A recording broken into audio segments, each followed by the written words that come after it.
All right, welcome back to Vintage and Things with your host Drew Heifetz. Today I have on the podcast my homie, the number one hip hop t-shirt collector in my eyes, the subject of my favorite Stash Raiders episode, Chico of Chico's Closet. What Yo, up? what's up, everybody? Out here on Drew's podcast. All right, yes you are. We are sitting in my hotel room at the Sagamotor Hotel, my home away from home. You know it well, right, Chico? Yeah, man. I used to go to school across the street for one semester and then dropped out, got my financial aid check, took it all to Rose Bowl, spent it all the same day, and then never went Nice. back to school. That's Yeah. sick. That's a perfect segue into my first topic, which is on the last podcast, we gave a challenge to everybody to give a shout out to the people who got them in the biz. Okay. So let's hear your story of how you got in the biz and who got you started, how it happened. Well, I kind of found myself into the business, I would say.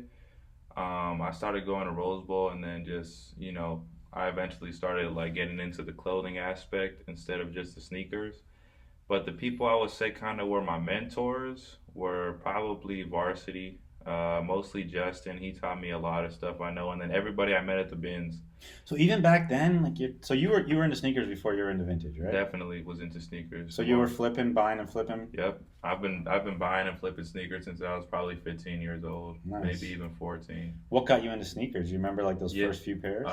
What got me into sneakers, my pops was a really big sneaker collector, and even though I didn't live with him, like that's what always kept us like connected. Nice. I remember just like opening the closet and seeing like 100 pairs of sneakers, like, and that was always just something I thought. Was he like, yo, you can look, but don't touch? Yeah, exactly. And then like I remember like one day he let me wear a pair of his shoes, and I was just like, oh man, I'm doing it to him today. But Nice. yeah, other than that, like that was just like something we bonded on. So you guys would call each other and be like, did you grab this release or you got this Yeah, pair? well, I know he always would grab them, but I know that like if I really wanted something, I could probably get it. But if I really wanted something, I would probably be the one to just camp out for it. Even at a young age, I was camping out of like Neo 39 down the street, and just trying to get a pair. Yeah. Crazy. So I guess, was it the Rose Bowl before the bins or bins before the Rose Bowl?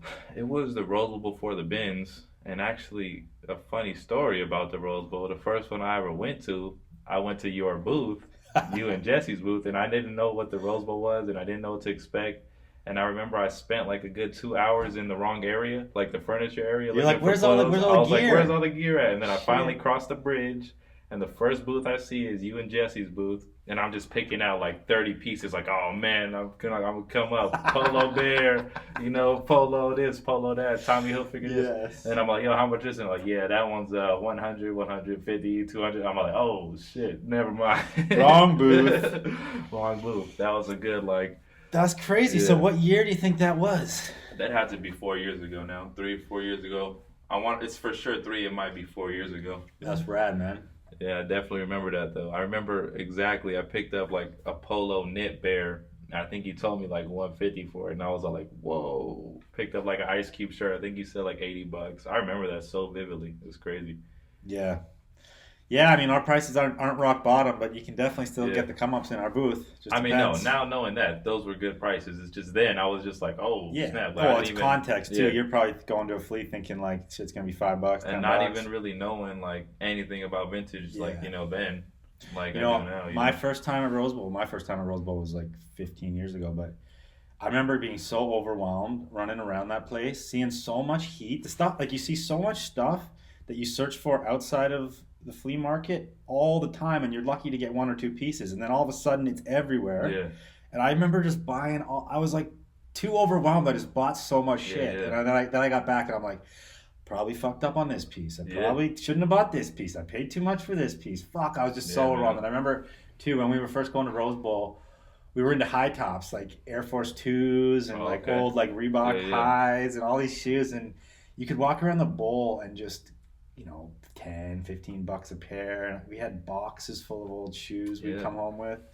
I also bought robots. I'm into like Oh wow. old like 80s robots Yeah. and toy robots and shit like that. So I remember always buying robots, but I remember sneakers were like the first reason I even went to Rose Bowl because back then at least when I first started going, a lot of people would go and they would just sell shoes. Like they would have them on the floor laid out, and I was like, I knew how to tell because I was working at a sneaker store. Like I knew how to tell which one was real, which one was fake, and I could look through them, look at the tags and everything, authenticate them.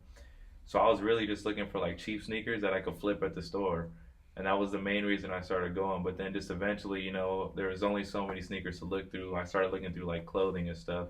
And I got into like a bunch of like old Bulls gear, like Michael Jordan stuff, because that was like my favorite player at the time. And then it matched with the shoes I was wearing and stuff. So that's how I really got into like the actual vintage aspect of it. and so where were you flipping in those early days? Early days, there was a sneaker group on Facebook called Shoe Game LA, and you could pretty much just put like beaters on there and sell them for like $60, $50, and people were always looking for like just cheap, like everyday beaters. So that's where I sold a lot of them. And then like Is at this like school, I would mainly sell them. meet up flips too, probably? Eh? Pretty much, yeah. Yeah. And I would sell them at school, to my friends. We would trade and stuff, and then I eventually started working at a consignment store in Pasadena, Endangered LA. And then once I started working there, I didn't really buy as many shoes like that, but then I was able to buy shoes for like maybe 150 and sell them for 200, and then kind of get into that type of aspect of flipping stuff. Um, but yeah, when I first started out, it was really just any cheap shoe I could buy and make like $10 on, $20 on, Yeah. Got to get in where you fit in, man. Yeah, So definitely. are you still fucking with sneakers at all now? As much as I really want to, it's so different for me now, Yeah. and it's like the reason I got into it is not the reason people are getting into it now. So I kind of just find myself drifting away Yeah. more and more every year. Even working at a shoe store, like every day I see like the same three, four pairs of shoes come in every day, and it gets boring to me. Yeah, And big time. I eventually got over it. I don't want to be the one camping in line, for my So sneaker to get a raffle ticket. I don't know if people know this, but you work right down the road from Right. here at Endangered Sneaker Shop. What's the cross street? It's Colorado and Catalina. Yeah. Yeah. So it's like 15-minute walk from here if you're to walk it. So I've been in there a bunch. Obviously, you're in there all the time. How do you think the sneaker game is going right now, as far as like where the market's at and like? Not only the sneaker game, but I think just in general, what I'm seeing at least, a lot of the younger kids, I would say maybe like 17 and under, like I remember when I was younger, like, around Christmas time, kids would want like a new video game or a new toy or whatever. But now I just see like 10-year-old kids come in like, oh, I want Off-White, I want Supreme, I want sneakers. And that's pretty much where I think the direction is going. And it's not even so much what people are liking, and it hasn't been what people like for a long time, but it's kind of what's just hot, and people just following that trend in the sneaker business. Yeah, what's funny? I was talking about this recently to somebody because I was just in Amsterdam, Yeah. and used to be you travel all over the world, and every different place you go has their own culture and their own. Well, they Right. still have their own culture, but they had their own look and their own style. Like you go to England, and dudes are wearing polo golf shirts buttoned up to the top, or like stuff that we won't fuck with, Yeah, and and like the Air style. Maxes and stuff like Yeah, and that. they're big Yeah. into their sneaker game over Yeah. there on a different level than we are, like the history of it. Yeah. But now it's like because of the internet, because social media, everyone sees everything. So cultures are kind of Colliding, becoming colliding, one. and you just see, you go to Amsterdam and everyone's wearing Yeezys, and you're like, fuck, Yeah. they wouldn't have been wearing Yeezys 10 years ago because they wouldn't even have known they were out there. Yeah. So I feel like the world is losing diversity in style and culture Yeah. because of that. But Yeah, and I think a lot of people are just, losing their personal style. It's kind of what someone else wants to wear opposed to what they want to wear. yeah. All right. So you are a part-time vintage flipper, or I mean, do you even consider yourself in the game like that now, or do you consider yourself just a collector now? I mean, I'm definitely still like at the Rose Bowl flea market, and I'll pop into Melrose, but I'm not really looking through anything. Yeah. If I go to Melrose, I'm really just going to say what's up to everybody, and I might check out a few booths.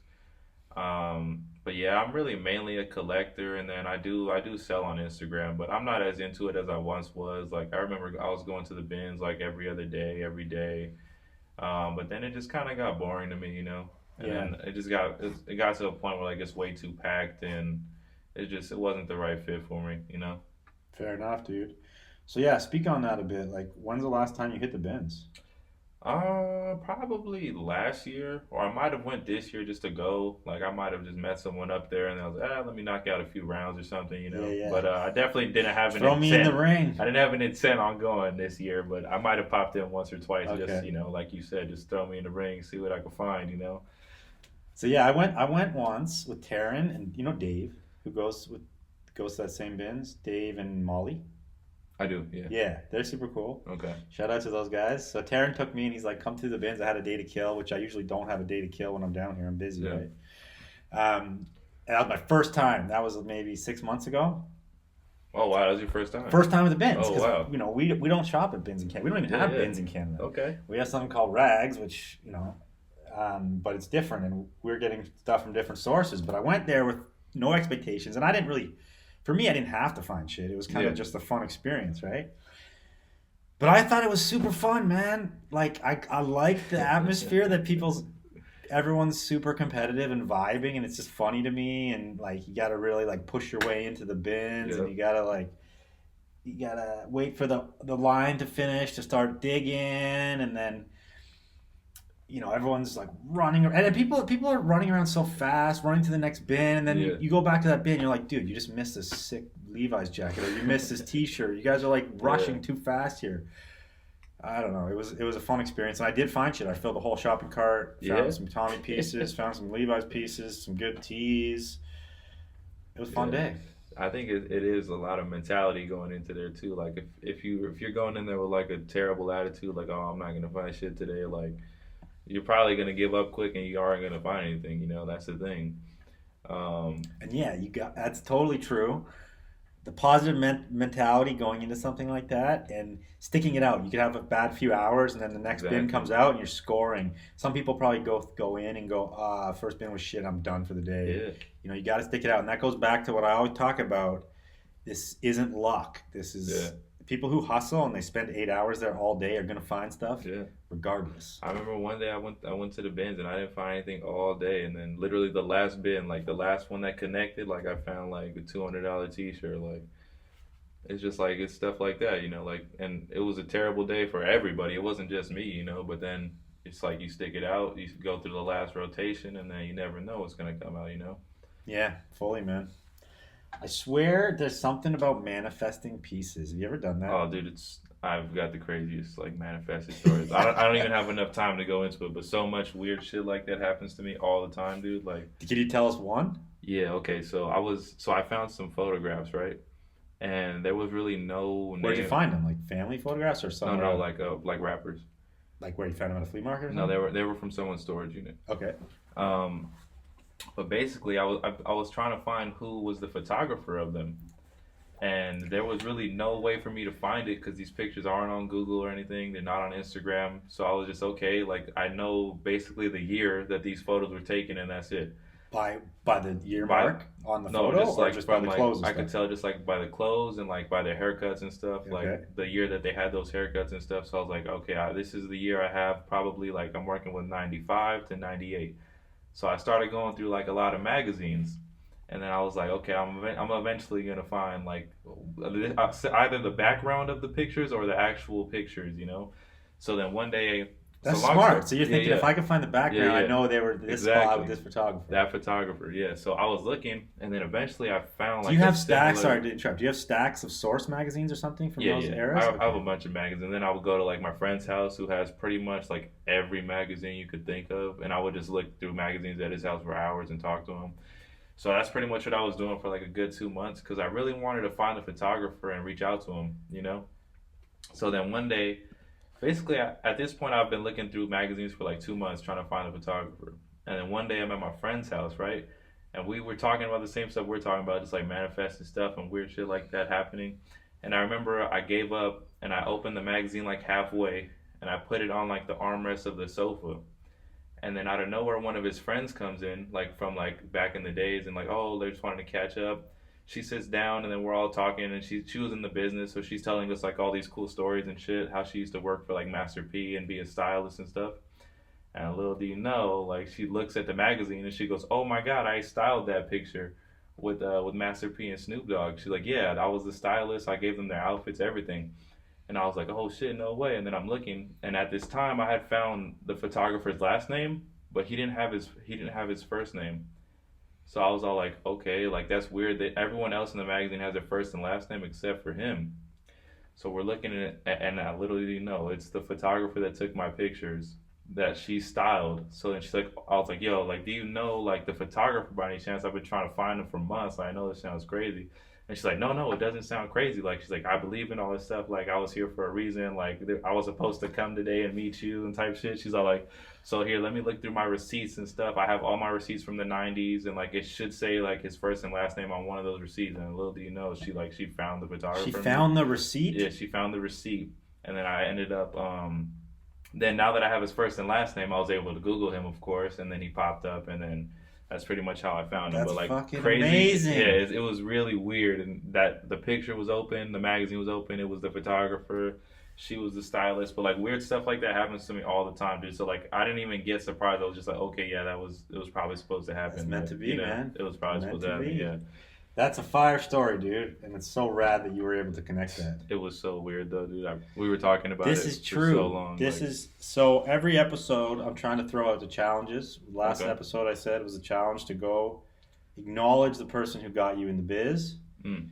But this week's challenge, just thought of it, is going to Yeah. be to go manifest yourself some shit. Oh yeah. So you got to like go to bed at night. write it down on a paper. That's it. You gotta Like put it journal, in write it down on paper. Say it in the mirror. You know, and like think of an item that you really want to find. Be like, Yeah. I'm manifesting this item. Think about it. Keep it in your mind. Write it down on paper. Keep repeating it, and Yeah. go find it. Write it down. Put the date on the paper, and then when you find it, tag us in it, and it shows the paper with the date on it. That's what it. we want to see. Tag us in it. Post on Instagram. That's Yeah. the challenge. Someone get this. Yes. Yeah, that's fire, dude. Okay, so obviously you're crushing it on these events right now. From what I know, you did. The first event was at. The first event was the first Def Jam event, right? Yeah, that was at the shoe store I work at. It was. Yeah, Kanye I was West sick. side. I came for that one. That was Yeah. rad. Then you did the Nas event, 20-year anniversary, right? 25th year. 25th year Yes. anniversary. Super rad. I never got to make it to that, but it looks sick. Thank you. You just did a second Def Jam. Yeah, I did a installation at the 35th anniversary party. I had like 50 T-shirts for sale on display. But yeah, that was dope. That was in New York. I never been to New York, so that was really awesome. So you got any stories from that event? Like any crazy shit happen? Meet any cool people that you kind of look up to, or? Yeah, definitely met a lot of cool people out there. I mean, Stretch and Bobbito were there. Like DJ Premier, I got to talk to him for like 20 minutes. Nice. Yeah, and then there was a lot of cool people that were just like involved with the making of the T-shirts. Like the guy that designed the Redman logo, he was there. And he's like, "Oh, dude, I designed this shirt." And then like Say Adams was there. He designed like so many Def Jam pieces back in the day. So it was cool just talking to them. You know, Miss Info was there. A lot of cool people that were just involved in the industry. You know, they did writes for like the Source magazine and stuff. So a lot of people, like, I read their work and like I know of their work, and it was cool to just actually like shake their hand and stuff and be like, "Yo, Yeah. appreciate what you've done," you know, all stuff like that. That's where you probably know more about their shirts than they do. So we were talking about this off record here, but you had a shirt stolen from the event, Yes. Beastie Boy shirt. Yeah.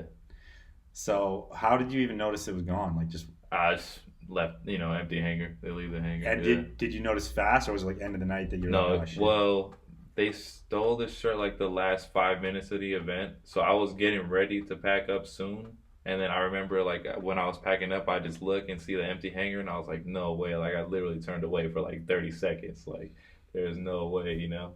But I mean, that's the game, you know. You're gonna get that, and you know, sometimes you just gotta take it on the chin, you know.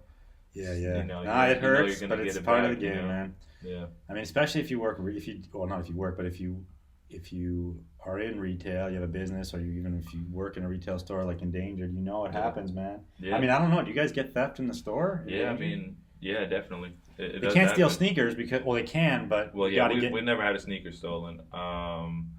But yeah, definitely T-shirts. They go missing every now and then. And it's just, you know, at that point, it's really, if you know who did it, you see the camera, you know, you could talk to them when they come in the next time, or you know, you could just leave it. But it sucks, dude. It sucks. Like we had one guy. I don't need to put his name out there, but he stole from us, and like he was like always cool with us, always talked to us, and like the day he stole the shirt, like he like before he walked out, he like shakes our hand and stuff, and he's like, "Oh yeah, see you guys later. Like have a good one." It's just like, dude, like you're the worst, you know. Like how Yeah. are you gonna shake someone's hand and then steal from their business, like It's you know? such bad karma. I Yeah. believe in karma big And then time, yeah, and I but think then it's coming back to you. yeah, that guy came back, and then dude, I took him outside. I was like, dude, like, you serious? Like, we know you stole from us. Like, and you're like, you try to act like you're like all cool with us and shit. Like, what the fuck is up with that? And he's just like, oh, dude, I'm so sorry. Like, like da da da. Like, it wasn't even me. Like, it was my friend. Da da da. And it's like, dude, like you're whack. Like, whatever, Totally. you know. I have a Rose Bowl story of something getting ganked. We had our um, the '92 Rasta tank get stolen from the booth. You know Oh, the the polo. polo, Oh yeah, wow, like the three color plates tank. that's an expensive Sick thing. piece, Yeah. rare piece, hard to find. We've only had it like maybe under 5 times anyway. Wow. And 'cause we hang everything on the booth, as you know, and we hang up all the bangers, right? And then all of a Yeah, sudden, we're like, "Fuck, where's the polo? It's gone." yeah. Oh damn. And I'm not so concerned. My mentality on stealing is like you have to expect a certain amount of theft, especially if you're in retail and you're out there with booths or you're out there with stores. You have to expect it. But Yeah. when it hurts when it's something so valuable Right. and hard to find. So anyway, we put a shout out for the shirt saying, if this shirt turns up anywhere in LA, please let us know. Which Yeah, the like chances of that happening are rare. yeah, especially something so rare like that. If it pops up, it's like yeah, it's Same obviously the size, same one. Like, it's yeah, come on. So it does. It pops up at round 2. of course The it same does. week. Yeah, of course The it same does. week. And Sean, being a super G, shout Yeah. out Sean Witherspoon for this. Sean Witherspoon hits us up and he's like, yo, I got your Rasta tank back. It's in my hand. He took a picture of the kid who brought it in and we got it back. So that was a win. Yeah, they don't For catch us. the smart ones, they say, you know. Yeah, exactly. Like, come on, man. The world's so small, and if you aren't in the biz, you maybe wouldn't know that how small the vintage game is. Exactly. But Yeah, everyone knows everyone, so that's a don't fact. steal, kids. Don't fucking steal. Yeah, everybody knows everyone in the vintage game. That's not something we're just saying. We will find you. You Yeah. know? So you did the bowl last month. We talked about that a bit. Yeah. But how do you think the bowl has changed since you started going there till now? As far as buying or selling there. Either or, like the vibes, who's Yeah. coming, who's selling, prices, whatever, man. I think I'll do both. As far as selling, I think it was good. It might have even been a little better than when I sold like 3 years ago the first time. Back then I was selling a lot of like the higher end pieces, like the stuff that they sell now, but it was kind of because like no one really had that then, you know. Yeah. But now it's like everyone has it, and now they want the $5, $10 stuff, which is what I brought out this time, and I sold like way more than I expected, and it was kind of like a shock to me because you see all this crazy stuff up and stuff, and then it's like at the end of the day, people are always gonna want something different, you know. So the selling aspect, I think it's still kind of the same, and I don't know. I'm sure you can attest to that better than I can, but I'm sure that the selling's kind of been the same as far as like how much you make, you know. Yeah, I I don't mean, think if it's you have fluctuated good too stuff, much. you sell Yeah. it, and if your prices are fair, you sell it. You're always going to sell a little bit of the high end. Well, you'll sell a lot of the high end if you're fair, Yeah, and you'll always sell a ton of the low end, man. You Yeah. know, we make a huge chunk of our bread and butter on Yeah. 10, 15, $20 t-shirts. yeah. You And then know? as far as the buying, I mean, it's different, you know. It's definitely different. I mean, there's a lot more young kids, which I think is a good thing. But I definitely didn't see it as much 4 years ago, especially from the sellers. I didn't see that many young sellers, and just any young kid that's new to something and doesn't know the game or anything, they're gonna be like, oh yeah, let me get an offer, or if you try to buy something, and they might even be like, oh, I'm not selling it, but I could do a trade, and it's like. No one brought a trade to Rose Bowl. Like, are you like you gotta do better, you know? You really gotta do better, you know? But I mean, yeah, it's different, and people are just bringing out like they have like 10 crazy pieces hanging up on the tent or whatever, and then With their 10 rack crazy, is like crazy prices. yeah, and then their rack is just like super terrible. Like you couldn't even buy a shirt for $10 if you wanted to. Like that's what I'm seeing a lot of. But Yeah. I mean, then again, there is a bunch of cool sellers that pop up every now and then. They surprise you with a bunch of cool, nice curation and stuff. And I don't know. The Rose Bowl is way too big. There's always going to be something for everybody. Yeah, totally, man. I think for me, the Rose Bowl's changed so much, and I think the state of the business right now is it's kind of at an all time high. Yeah. It's changed a lot.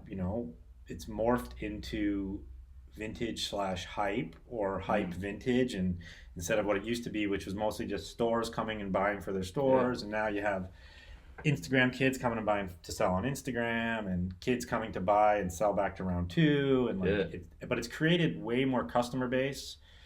I think it's super healthy business Yeah. right now. Like I people have think money to not only roll. that, but also now the average person kind of accepts vintage as to when a few years ago that was like, oh, you're wearing a pre-owned shirt, like, whatever, like, Yeah, but now, I think it's like, okay, yeah, it's vintage, it's cool, or, it's vintage, and, it's good for the yeah, planet, it's which good for the people planet, people yeah. vibe on now too. If you look at, I read all about sustainable fashion and what's going on Yeah, in the world, and like Forever 21 just closed, right? okay, Why did Forever 21 close? Because they're making garbage and nobody wants it anymore. People yeah, want better quality, or they want to do something better for the planet. So there's been studies recently where, in the last 5 years, it went from about 30% of the population said that they would wear secondhand to now it's like 70% of the population see, look, yeah, say that's they'll wear crazy. secondhand. That's what I'm saying, like, that's where the average person comes in, that accepts it now. Yeah. That's crazy. So it's super good for the business. It's super good for the planet. So obviously Yeah, it's a win-win here. yeah. Um, all right. So let's talk hip hop shirts, man. Let's talk rap tees because you're the king. Okay. You probably like that's all I talk about. Yeah, what do you want to talk No, about? but let's talk about like that. The rap tee game has its own economy. It kind of came up. I I would say like 7 years ago is when people started maybe like really noticing it. 5 years ago is when they Okay. started to like gain a lot of value. And I feel like certain ones have already hit the decline now. They're not selling for as much as they were maybe even 2 years ago, right? Okay. Yeah. So what's your take on that? Like what first of all, I want to know what's the highest price shirt rap tee you've ever seen sell? That I've seen sell or that I've Well, that you sold? know of that sold, or Oh, maybe okay. that you've sold also, and then sort of how the trends have fluctuated within Yeah. just the rap tee game. Personally, I normally keep like the crazy expensive ones, but I do know that people have definitely gotten like 2 grand for a t-shirt, which is like beyond me. I've never sold a shirt for over 1,000 unless it was like a trade plus Have you cash or bought a something. shirt for over 1,000? I bought a hoodie for over 1,000. I Okay. never bought a shirt for over 1,000. I've gotten really close to 1,000, but it's So, like I can you can't tell do us it. what it is, or is that private? The shirt? No, No, the I can hoodie. say it. The hoodie was no, the hoodie's private. The shirt, Okay. the shirt. I bought like the Mob Deep, the bootleg Oh yeah. with the shook ones on the back. I think I did pay like eight, nine Yeah. hundred bucks for it. Super But rare. Super the rare. reason I bought it, I remember like I sold like 3 shirts that were like, whatever, and they were really easy to sell, and I sold those, made like 1,100 that day, and then I was like, all right, now I can buy the shirt. I made room to sell it, and now I can have it. And then that's like the one like bootleg shirt that like people always try to buy off me, but like I'm not selling it. Like, and people have offered me like way more than I paid for it, but it's like it's ridiculous. What's And, your like, highest and then, offer like, on it? probably like 1,200. Like, but the thing is, like, I don't want to just sell it to like someone that doesn't even listen to Mob Deep, and like it's so like easy to tell like who's into that stuff and who's not. Like, Yeah. and then that's the reason. Like, So, okay, that's good to know. What about the highest price shirt you've seen? You said you've seen shirts go for 2 grand, I mean, yeah, dude, shirts like the go for like ODB crazy one. stuff. Oh, I wasn't even thinking about that one. Yeah, I mean that shirt. Yeah, that one definitely could probably. I'm sure someone out there would pay some crazy price for it. I mean, yeah, it doesn't make sense to me. That part doesn't make sense to me. It really doesn't. Cause like honestly, I would say it's like a $500-600 shirt, but then like someone else would be like, oh no, like I'll pay 1,500 or I'll trade you this shirt and give you 1,200. Like it's almost like you're making 1,800. Like it's some, I don't know. Yeah, it's wild when you think about the economy of a shirt. it's interesting because you're like, okay, so say this shirt has $800 value. Some guy bins it for like $1, maybe, right? Just out of pure Yeah. fucking luck. Then he goes and maybe flips it for like a couple $100 because he doesn't know the market. That guy flips it for 5, and somebody else flips it for 6, and then that person's done wearing it, and then he flips it for 6 again. Yeah. It's like that one shirt could have passed hands 10 times and brought and passed around like 10 grand value between all these different people. It's kind of crazy. Yeah, it is crazy. I mean, The game is wild. I've sold a shirt, not a wrap tee. The highest t-shirt I've ever sold was 2,400, I think, or 2,300. I'm not going to mention what shirt it was, but I think wrap tees. I don't think me and Jesse, maybe we've gotten a grand before, but I think probably more like 7 or 8 is our top out. okay. I think I might be in the same boat as far as like stuff I've actually sold. I think I've gotten like offers over that, but I really won't like if they're offering me that much, it's probably something I'm really into. Like it's probably like a Nas or a Mob Deep shirt. And like that stuff, like I won't get rid of it unless like you trade me something I want plus cash, or you just Yeah. give me like the insane amount offer that like no one could say no to. So do you think the market's dropping, or do you think it's still holding strong right now? I think the bootlegs market is still going up, which is insane to me. And then the promo tees, like I don't know, I feel like people don't really care about the promo tees. That's what doesn't make So sense to me. go back to the bootlegs for a second. You think the Yeah, market's going up, yeah, dude. even for I like think the it's still going Tupacs and up. shit, or is Not that for the Tupacs. No. Tupacs are kind of down, Tupacs, those or have just been done. yeah, Yeah. okay, that's what I was gonna say. Once those But like so the super rare, like the weird colorways, the good graphics, yeah. obviously the Mob Deeps and the But yeah, like rare if you shirts. find the bootleg style shirt and it's one that like people haven't seen, I'm sure like that price is still going up. If it's like something that's common, it's been floating around for a few years, like then it might be going down a little bit. Yeah, But okay. All right, so to the promo shirt. So that's what. So I want to say something here. I watched your Stash Raiders. yes, Super impressed with your Stash Raiders. You have such a deep knowledge of hip hop, and you have such a deep knowledge of the the shirts that you have and the rappers who they're of, which is so rad. And I think it's super cool to listen to all the stories about it. Everything you talked about kind of had a story, or all the shirts had stories, and the stories of how you got them, and um, it was rad. So, favorite Stash Raiders episode. Good thanks, shit. appreciate you. So, talk about your kind of switch from bootlegs to the promos. Yeah, I mean, I think the promos are just more timeless. That's just the stuff that like I've always been like a simple like fashion type of dude. So I'd actually prefer to just have like a simple boom logo on the chest or whatever. That's just me personally.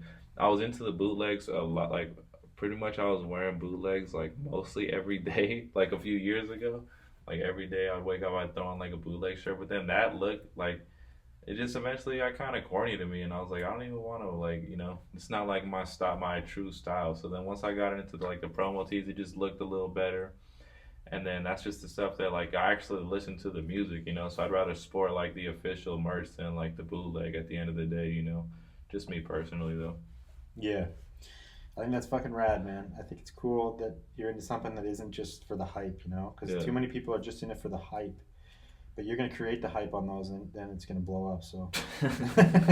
Don't say that, man. That's why dude, there's some stuff that I don't even post because I don't even want people looking for it, To be honest, like there's some streetwear brands I don't You're post smart, that like man. I don't even want people looking for it. So you're friends with the Varsity homies, Yep. Justin and Nils. You mentioned that earlier in Yeah. our talk here, but you said that they were a big influence on you, right? Yeah. So how does that come about? And like, did you know them 4 years ago? Because Justin would have been new to LA. How long has he been in LA? I don't know how long he's been in LA. Because he's a New York homie. It's Yeah, funny yeah. how I met Justin. Actually, I went to New York with my wife and my son. Fuck, must have been like 7 years ago. And I randomly Yeah. did a shout out on Instagram saying, anybody in New York want to meet up? Anybody got stuff to sell? Yeah.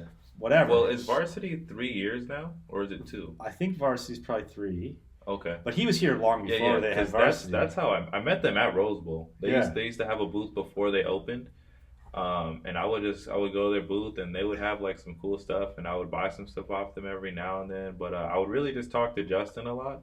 And then one day I remember I ran into him at a thrift in Pasadena and I was like, "Oh, like what's up, dude? Like how you doing?" And then we chopped it up for a bit. And then after that, I feel like we were pretty much good friends after that, like that thrift meetup. Yeah. Um, Yeah, see, he hit me up in New York, and I went to meet him at a store he was working at, yeah, and we just randomly met. It was like I'd never met the guy before. J Surplus on Instagram. Went and met him at his store. He was super cool. yeah, And then once he moved to LA, obviously he hit us up, and he's like, "I'm out here now," so we hung out all the time. But yeah. no, they're good dudes, and Yeah. their booth is still there on the far wall. But who's running their?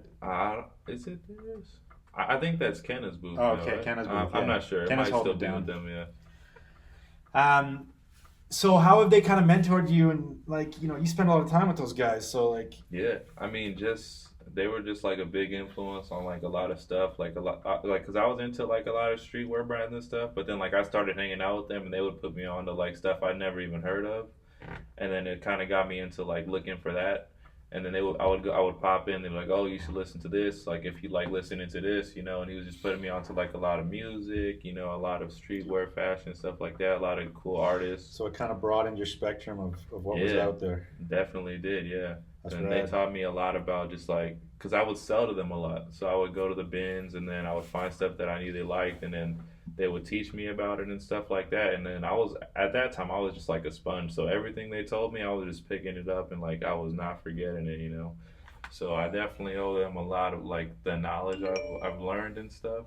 Shout out to those guys. Shout out to Yeah. Varsity. And it seemed like the two of them together knew like anything I ever had a question for. Like if Justin didn't know, Nils knew. If Nils didn't know, Justin knew. Yes, they are a wealth of knowledge, man. And especially when it comes to music, when it comes to t-shirts.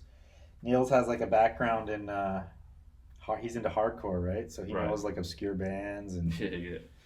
so yeah, they know their shit. Those guys. So tell the listeners where their store is.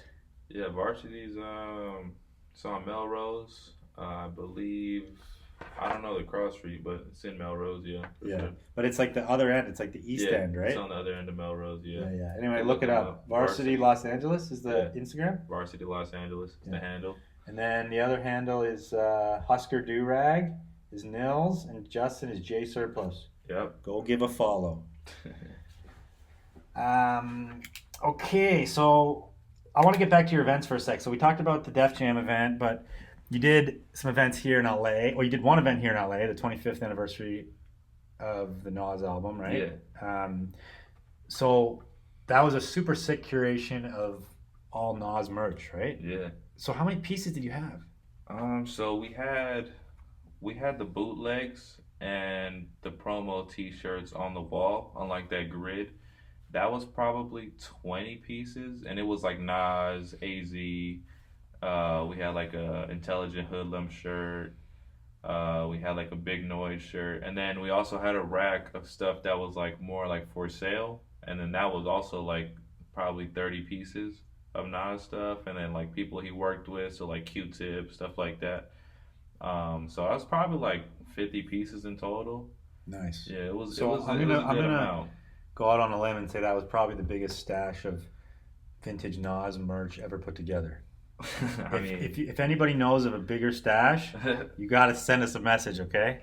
yeah. I mean, it was a lot of teas, and then we also made merch for the event, so that was selling pretty good too. I think we sold out aside from like one tee that we each kept, like for the archive, and then like a hoodie I kept for myself. But we pretty much sold out the merch, which was really dope. Did Nas know you were doing this? No, he didn't know. Did he reach out at all during the No, process?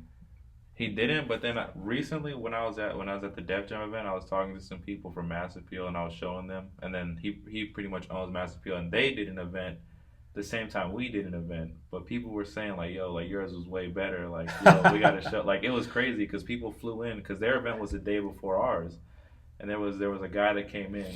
Like, he just flew in from New York, which is where they did their event.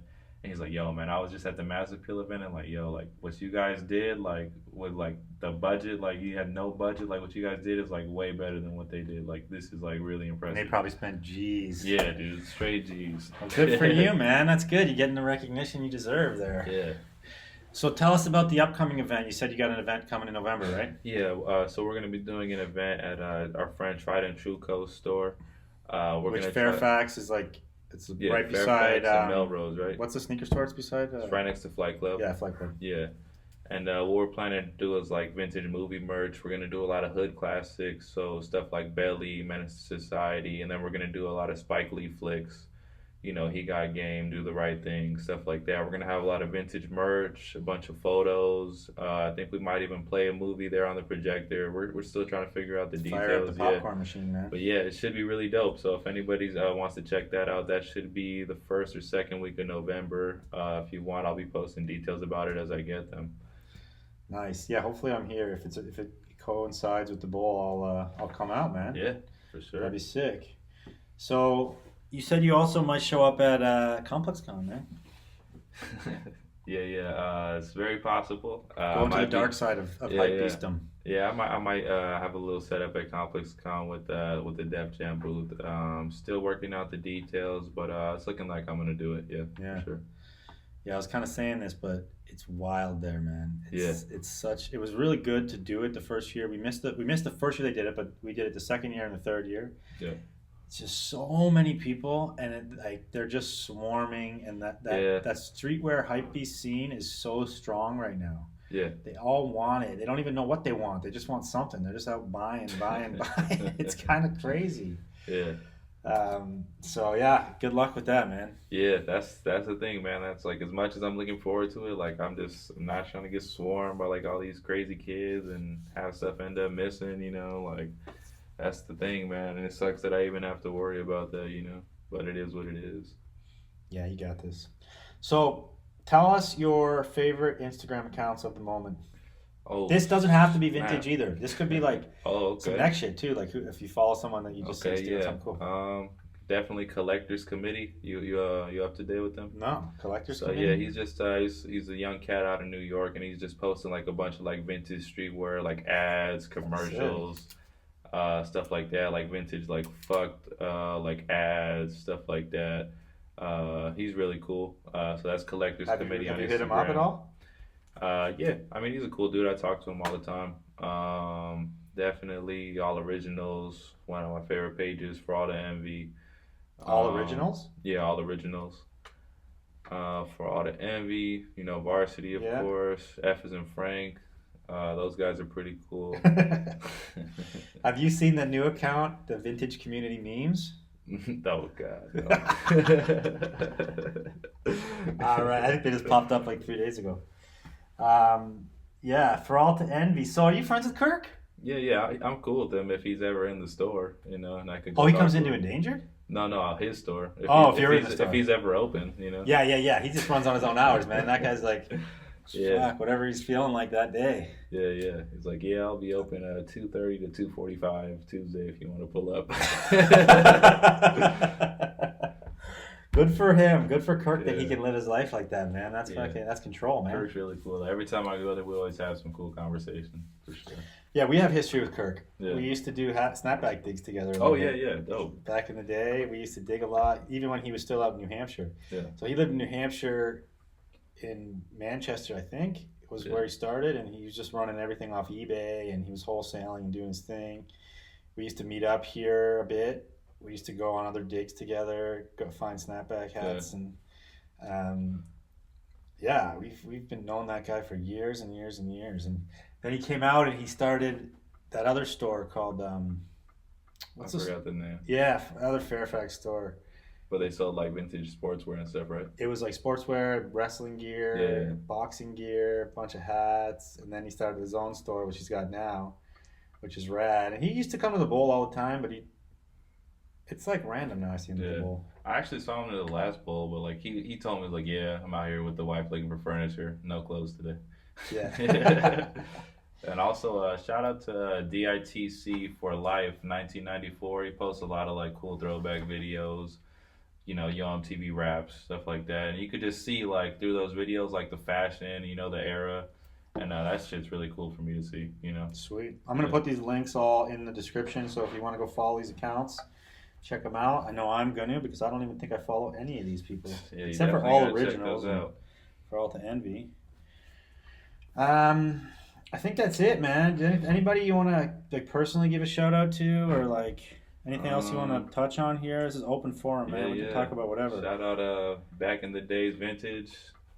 That's like my boy that I'm doing the events with. Esco, right? Yeah, he's super low key. He doesn't post pretty much ever on Instagram, but he's definitely like the one person that's like I'd say probably has a better stash than me, or the same amount of stuff as me.